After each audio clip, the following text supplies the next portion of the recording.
దైవత్వం అనే పదమును అర్థం చేసుకో. దైవం అనే పదమును అర్థం చేసుకో. దైవం అనేది పర్యాయ పదం. దేనికి పర్యాయ పదం? దేవుడు అనేదానికి పర్యాయ పదం. దేవుడు అనేదానికి పర్యాయ పదం. దేవత, ఇది కూడా పర్యాయ పదమే. దేవుడు అనే పదము ఒక జీవం కలిగిన వాటిని సూచించుచున్నది, ఒక జనమును సూచించుచున్నది అనుకోండి. జీవం అనేది దైవము, జనమును సూచించుచున్నది. దేవుడు అనే పదము నామవాచకమే కానీ సంజ్ఞానామవాచకము కాదు. సరే, ఇక్కడ మనం అర్థం చేసుకోవాలి. దేవుడు అనే పదము నామవాచకమే కానీ సంజ్ఞానామవాచకం కాదు. నామవాచకము అంటే ఒక దాని యొక్క పేరును సూచించేది, ఒకదాని పేరును సూచించేదాన్ని నామవాచకం అంటారు. అది వస్తువైనా కావచ్చు, మనిషే కావచ్చు, జంతువే కావచ్చు, స్థలము కావచ్చు, ఇంకేదైనా కావచ్చు. నామవాచకము అనేది ఒక పేరును సూచించుతున్నది. అయితే ఇది సంజ్ఞానామవాచకము కాదన్నాం కదా. ఇది సంజ్ఞానామవాచకము కాదన్నప్పుడు ఈ పదము జాతీయ నామవాచకము. ఈ పదము జాతీయ నామవాచకము అంటే ఒక జాతిని సూచించుచున్నది, జాతి లేక వర్గాన్ని జాతి లేక వర్గాన్ని సూచించుచున్నది. ఉదాహరణకు స్త్రీ అనేది కూడా పేరే, అయితే ఒక జాతిని సూచిస్తుంది, ఆడవారిని సూచిస్తుంది. పురుషుడు, దేశము, ఇది ఒక దానిని సూచిస్తుంది. దేశము అంటే ఒక దేశమే, దాని యొక్క ఒరిజినల్ పేరు కాదు. ఒక దేశం అంటే ఆ వర్గానికి సంబంధించిన పేరు అని అన్నమాట. ఆ వర్గానికి సంబంధించిన పేరు. జాతినైనను వర్గమునైనను సూచించే పేరు. సంజ్ఞానామవాచకం అనగా ఈ జాతి నామవాచకములో ప్రతిదానికి ఒక నిర్దిష్టమైన పేరు కలదు. సంజ్ఞానామవాచకం అనగా జాతి నామవాచకములో ప్రతిదానికి ఒక నిర్దిష్టమైన పేరు కలదు. మనుషులు జాతి నామవాచకము, మనుషుడు జాతి నామవాచకము. అయితే దావీదు అనేది జాతిని సూచిస్తలా, ఎవరు సూచిస్తుంది? మనిషిని సూచిస్తుంది, వ్యక్తిని సూచిస్తుంది. దావీదు అనే నామవాచకము సంజ్ఞానామవాచకము అనగా వ్యక్తి విశేష నామవాచకము. వ్యక్తి విశేష నామవాచకము. కావున దేవుడు అనే పదము జాతీయ నామవాచకము గనక ఈ పదములోనికి సమస్తమైన దేవతలు సూచించబడతారు. అనగా దేవుడు అనే పదములో గ్రీకు సంప్రదాయం ప్రకారము 5 కోట్ల దేవతలు, హిందూ సంప్రదాయం ప్రకారము 3 కోటి దేవతలు, ముస్లిం సంప్రదాయం ప్రకారము అల్లా, సిక్కు జైన్ల సంప్రదాయముల ప్రకారము తమ తమ దేవతలతో పాటు అమ్మోనీల కేమోషు, ఫిలిస్తీన్ల దాగోను, అమ్మోనీల కేమోషు, ఫిలిస్తీన్ల దాగోను, బయలు, బబ్లోనీల బెల్లు, బేలు, అష్టరోతు ఇత్యాది దేవతలందరూ ఆ పదము ద్వారా సూచించబడవచ్చు. ఈ లెక్క ప్రకారము దేవుడు అనే పదములో ఒక వర్గము దాగి ఉంది, ఒక పూర్ణమైన వర్గము దాగి ఉందనే సంగతిని మరవరాదు. మూర్ఖుల వల్లే మాట్లాడక, మూర్ఖులు దేవుడు అనే పదములో తండ్రి, కుమార, పరిశుద్ధాత్ముడు మాత్రమే ఉన్నారని బోధించేవానికి దేవుడనే పదము యొక్క ఆవిర్భావము అర్థం కాలేదని స్పష్టమవుతున్నది. దేవుడనే పదము ఆవిర్భావము అర్థం అవ్వలేదని స్పష్టమవుతున్నది. దేవుడనే పదములో అన్ని రకాల దేవతలు సూచించబడుటకైన జాతి నామవాచకం అది. రైట్, ఫస్ట్ అది అర్థమైందా మీకు? దేవుడు అనే పదం దేనికి సంబంధించింది? ఒక వర్గానికి సంబంధించింది. ఈ వర్గం కింద ఏమేమి రావచ్చు? అన్నీ రావచ్చు. ఏమని రావచ్చు? దేవుడు అనే పదం కింద ఉన్న అన్నీ రావచ్చు. దేవుడు, దేవతలు, దాంట్లో ఇంకా ఏదైనా మీరు చేయవచ్చు అన్నమాట. దాంట్లో ఆడవాళ్ళు కావచ్చు, మగవాళ్ళు కావచ్చు. దాంట్లో మళ్ళీ తిరిగి డివిజన్ తర్వాత చేస్తాం. మనం డివిజన్ మనం ఇక్కడ చేయట్లా. దేవుడు అనే పదం మనం అలా అర్థం చేసుకునేటప్పుడు దేవుడు ఆ పదం ఒక వర్గాన్ని సూచిస్తుంది. అర్థమైందా? ఒక వర్గాన్ని సూచిస్తుంది. ఆ వర్గాన్ని సూచిస్తుంది, కానీ దాని వెనకాల ముందు దాని యొక్క సంగతులను మనము మాట్లాడకపోవచ్చు. దాని యొక్క సంగతులు మనము మాట్లాడకపోవచ్చు. దాని యొక్క సంగతుల తర్వాత మాట్లాడతాం. హెబ్రీ భాషలో ఏలి, ఏలాయ్, ఎలాయ్, ఎలోహిం అనే పదాలు సూచిస్తే, గ్రీకు భాషలో థియాస్. గ్రీకు సంప్రదాయంలో 5 కోట్ల దేవతలు. గ్రీకు సంప్రదాయంలో 5 కోట్ల దేవతలు. భారత సంప్రదాయం ప్రకారం 3 కోటి దేవతలు. మనకంటే 4 ఆకులు ఎక్కువ చదివేవాళ్ళు, మామూలు కాదు వాళ్ళు. రైట్. గ్రీకు యొక్క భాష ప్రయోగంలో థియాస్, దేవుడు అనే పదము వారు వాడేటప్పుడు థియాస్ అనే పదం వారు వాడతారు. థియాస్ అంటే దేవుడు. మళ్ళా తిరిగి మీరు థియాస్ అని అనండి, ఎలోహిం అని అనండి, ఇంగ్లీష్లో గాడ్ అని అనండి, తెలుగులో దేవుడు అని అనండి, తమిళ్లో కడవలు అని అనండి, హిందీలో ఈశ్వర్ అని అనండి, ఏదైనా కానీ, ఉర్దూలో భగవాన్ అనండి, లేదా సంస్కృతిలో భగవాన్ అనండి, ఉర్దూలో అల్లా, ఇస్లాం అరబిక్లో అల్లా అనండి. అల్లా అన్నా కూడా దేవుడే, అది పేరు కాదు వాస్తవానికి. అల్లా అనండి, దేవుడు అంతే. అది ఏ పేర్లైనా ఏ భాషలో అయినా చెప్పండి, దేవుడు అంటే ఒక వర్గానికి సంబంధించిన పేరులో ఏకవచనమును సూచించేది. ఒక దేవుడు అన్న వెంటనే అది ఏకవచనమును సూచిస్తుంది. ఆ వర్గములో ఒక వ్యక్తిని సూచిస్తుంది. అతడు, ఆమె. అదే నేను చెప్పే సంగతి. ఆమె ఒక వ్యక్తిని సూచిస్తుంది. దేవుడు అన్న వెంటనే ఒకరిని సూచిస్తుంది. దీనికి బహువచనం కూడా కలదంటేనో బహువచనం కూడా కలదు. దేవతలకు బహువచనం, దేవుడికి బహువచనం, దేవతలు. దైవములు బహువచనాలు ఉన్నాయా? దీనికి కూడా బహువచనాలు అనేకమైన. దేవుడు, దేవతలు, దైవము, దైవములు. జాగ్రత్త గమనించండి. బహువచనం ఉందంటే ఆటోమేటిక్గా బహువచనము, ఏకవచనం, బహువచనం ఉందంటేను దేవుళ్ళు ఉన్నారు అని అర్థం. బహువచనం ఉందంటేనే ఆటోమేటిక్గా ఇద్దరు, ఒక్కడి కంటే ఎక్కువ ఉన్నారు అని అర్థం. దేవుళ్ళు అనవద్దు, ఒకళ్ళ కంటే ఎక్కువ ఉన్నారు అని అర్థం. అపవాది బహువచనం చెప్పండి. అపవాదికి బహువచనం లేదు. ఆత్మకు బహువచనం ఉందా? ఉంది, ఆత్మలు. దురాత్మకు బహువచనం ఉందా? దురాత్మకు బహువచనం ఉంది, దురాత్మలు. బహువచనం ఉందంటే ఆటోమేటిక్ ఏముందన్నమాట? ఇంకొకటి ఉందన్నమాట. బహువచనం, అపవాది బహువచనం ఉందా? అపవాదికి బహువచనం లేదు. ఒకడే ఆడు, రెండో వాడు లేడు. ఆ భాష గుర్తుపెట్టుకోండి అన్నమాట. నరకము, ఆకాశము, మహాకాశములు ఉన్నాయి. ఆకాశ మహాకాశములు బహువచనం కలదు. నరకము లేదు, ఏకవచనమే.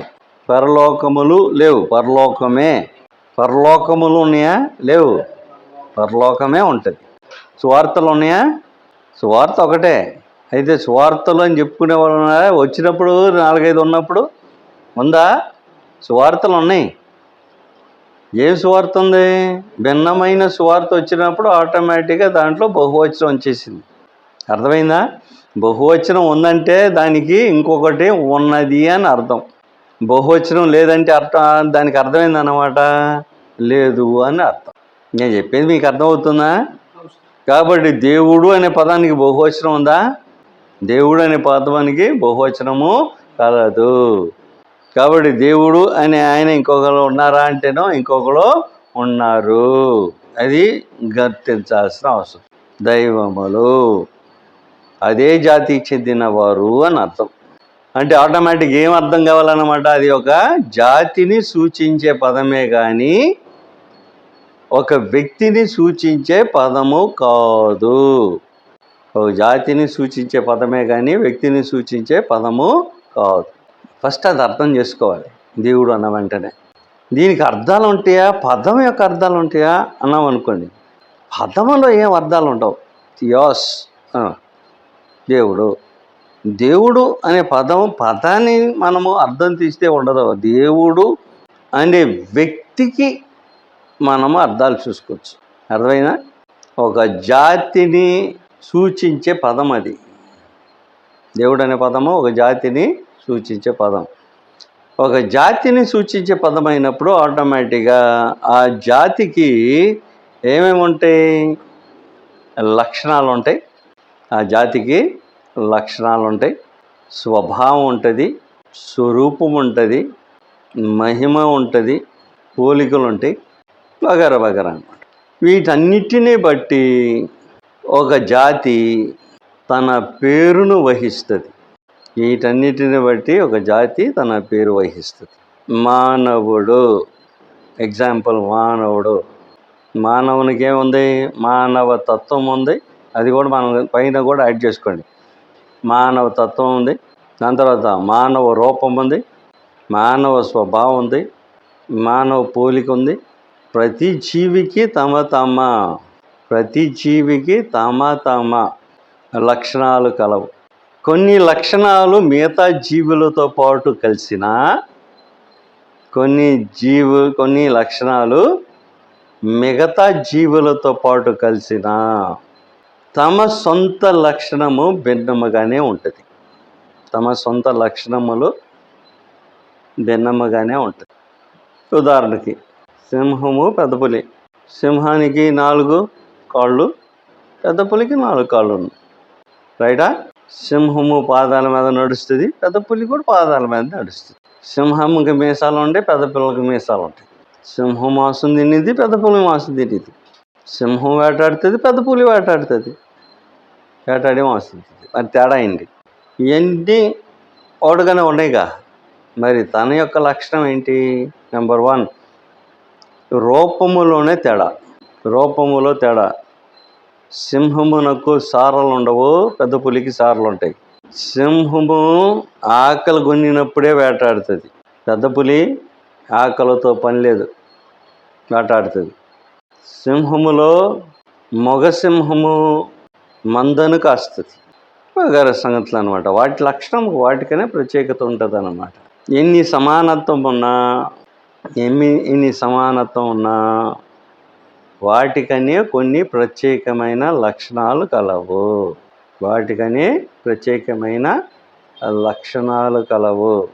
ఈ యొక్క నియమము ప్రతి జీవికి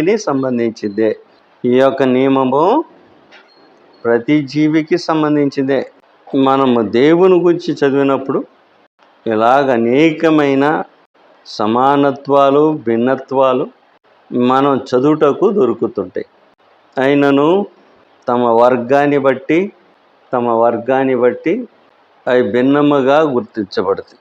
ఉదాహరణకు మానవులను ఆలోచన చేస్తే మగవారికిని ఆడవారికిని తత్వము ఒకటిగున్నను, రూపమును బట్టి స్వభావమును బట్టి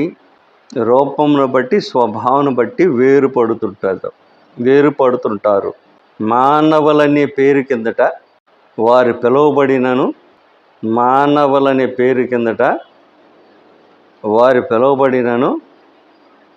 వారికి తమ తగిన రూపము మరియు లక్షణాలు ఉండేది సహజమే. వారు మానవుల కింద చెప్పబడినా పోల్చబడినా వేరుగా చర్చించేటప్పుడైనను వేరుగా సంబోధించేటప్పుడైనను వారిని భిన్నముగానే మనము చూస్తాం. ఈ సంగతి అర్థమైతే దేవుడు అని పేరు కిందట లోకములో ఉన్న సకల దేవతలను సంబోధించినా సూచించిన వర్గాన్ని బట్టి వేరుపడే అనేకమైన లక్షణాలు కలవు. ఉదాహరణకు నిజదేవుడు, నిజము కానివారు. నెంబర్ 2, దైవత్వం కలవారు, దైవత్వం లేనివారు. దేవతలు కూడా స్త్రీ పురుషులు యొక్క ప్రయోగము. ఇట్లు అనేక రకాలుగా దేవుడనే పదము కింద సందర్భాలను మనము విభజించవచ్చును. దేవుడు అనే పదం కింద ఇవన్నీ మనం చూస్తున్నాం. దేవుడు అనే పదము జస్ట్ ఒక వర్గాన్ని సూచిస్తుంది. అదే ఫస్ట్ మనకు అర్థం కావాలి. ఒక వర్గం, మానవులు అని ఎలాగైతే ఒక వర్గాన్ని సూచిస్తుందో దేవుడు అనే పదము ఒక వర్గాన్ని సూచిస్తుంది. దీంట్లో అనేకమైన రకాలు ఉంటాయా?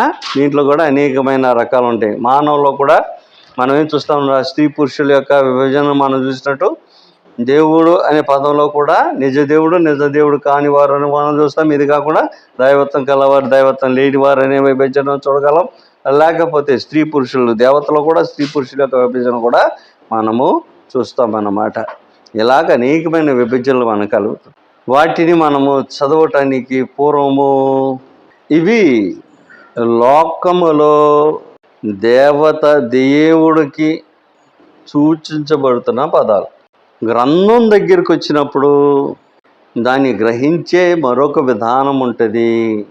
దానిని అర్థం చేసుకుంటానికి మనుషుడు ప్రయత్నం. దేవుడు అనే పదం గల వాడికి ఏమేమి ఉంటాయి? తత్వం ఉంటుంది, స్వరూపం ఉంటుంది. నిన్ను చదువుకున్నాం కదా. దేవుడు అనే వానికి ఏముంటుంది? తత్వం ఉంటుంది, స్వరూపం ఉంటుంది, స్వభావం ఉంటుంది, పోలిక ఉంటుంది, మహిమ ఉంటుంది, ఇత్యాది ఉంటాయి కదా. దాని యొక్క స్వభావము ఇత్యాదిని బట్టి వారికి ఉన్న ప్రత్యేకతను బట్టి దేవతలను పిలువబడే సందర్భం అన్నమాట. అంటే దేవుడు అనే పదముతో గ్రంథంలో అనేకమైన వాటిని సంబోధించాడా? అనేకమైన వాటిని సంబోధించాడు. దేవుడు అనే పదంతో అనేకమైన వాటిని సంబోధించాడు. మనం ఇంకా గ్రంథం దగ్గరికి రాలా. గ్రంథం యొక్క విశ్వాసం తర్వాత ఆలోచించేద్దాం.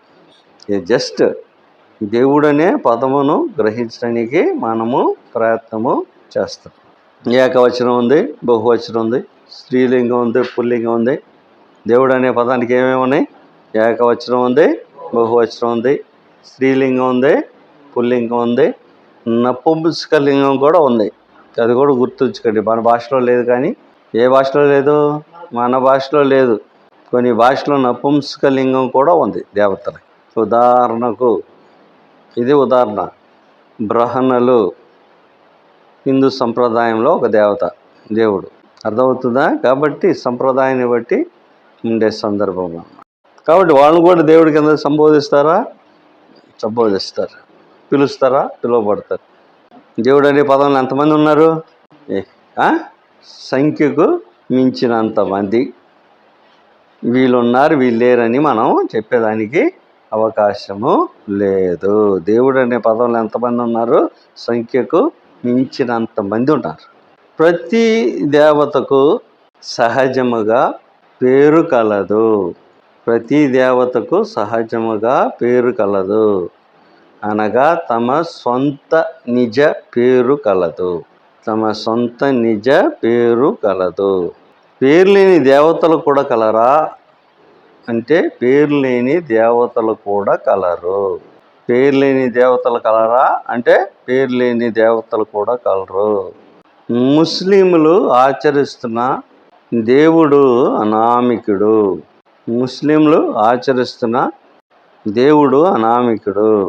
అతనికి పేరే లేదు. అల్లా అని వారు సంబోధిస్తున్న సంబోధన దేవునిని సూచిస్తుంది.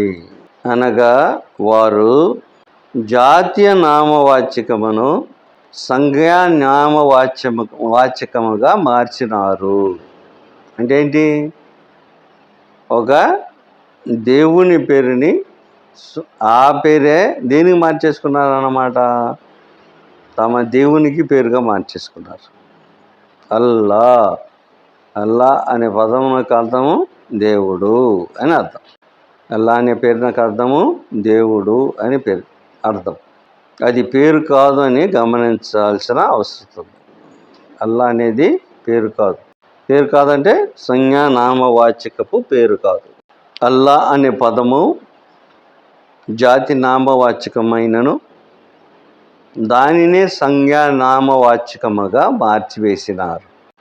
అల్లా అనే పదము జాతీయ నామవాచకమైనను వారు సంజ్ఞానామవాచకంగా చేసుకున్నారు, అంటే సొంత పేరుగా చేసేసుకున్నారు.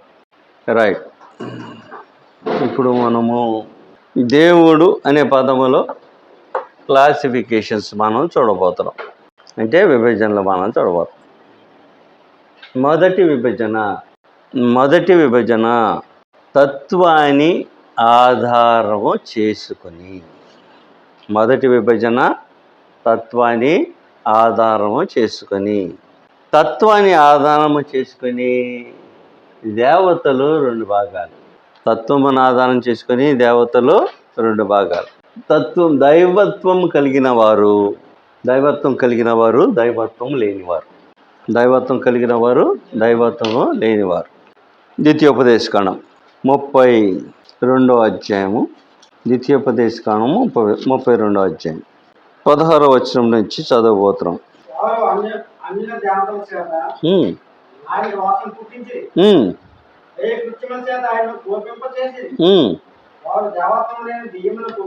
ఏమంటున్నాడు? దేవత్వము లేని వారిని ఏమన్నారు? దెయ్యములు అన్నాడు. దేవత్వం కలిగిన వారు కొందరు, దేవత్వము లేని వారు కొందరు. దైవత్వము కలిగిన వారిని దేవుళ్ళు అన్నారు, దేవత్వము లేని వారిని ఏమన్నాడు? దెయ్యములు అన్నాడు. నెంబర్ 2, ఉనికిని బట్టి. నెంబర్ 2, ఉనికిని బట్టి 2 భాగాలు చేయవచ్చును. ఉనికిని బట్టి ఉన్నవారు ఒక భాగము, సృజింపబడిన వారు మరొక భాగం. ఉనికిని బట్టి 2 భాగాలు, ఉన్నవారు ఒక భాగము, సృజింపబడిన వారు మరొక భాగం. నెంబర్ 3, రూపమును బట్టి. రూపం అనే దానికంటే దృశ్యతను బట్టి 2 భాగాలు, దృశ్యులు అదృశ్యులు. జీవాన్ని బట్టి 2 భాగాలు, సజీవులు మర్త్యులు. సజీవులు మృత్యులు, చనిపోయి మళ్ళా బ్రతికేవారు అన్నమాట. నెక్స్ట్ మహిమను బట్టి 2 భాగాలు, మహిమ కలిగిన వారు, మహిమ లేనివారు. ఇలాగ మనము దేవుడు అనే పేరు కింద సంబోధించబడే దేవతలను వర్గీకరించవచ్చును. దేవతలను వర్గీకరించవచ్చును. మనము చేయుచున్న ప్రతి ప్రయత్నము నిజ దైవమును కనుగొనుటకైనా, నిజ దేవుణ్ణి కనుగొనుటకైనా చిన్న ప్రయత్నము మాత్రమే. మనం చేస్తున్న ప్రతి ప్రయత్నము నిజ దేవుణ్ణి కనుగొనుటకైనా చిన్న ప్రయత్నము మాత్రమే. నిజ దేవుణ్ణి గుర్తించుటకు వీటి అన్నిటిలో నుండి ఏది దేవునిని సూచించునో దానిని గ్రహించిన నాడు ఆయనో వారో, అంటే అర్థం ఏంటి? ఒకళ్ళని కాదు అర్థం. ఆయనో అంటే ఒకడో, వారో అంటే అనేకులు, మనకి బోధపడే అవకాశము కలదు. దేవుని గుర్తించుటకు, మరి విశేషముగా నిజ దేవుని గుర్తించుటకు బయలుపరచబడిన సంగతుల ద్వారానే మనము గుర్తించగలము. ఏలయనగా నిజ దేవుడు మనకంటే మునుపటివాడు గనక. నెంబర్ 2, స్వయంభవుడు గనక. నెంబర్ 3, మానవ ఊహకు మించినవాడు గనక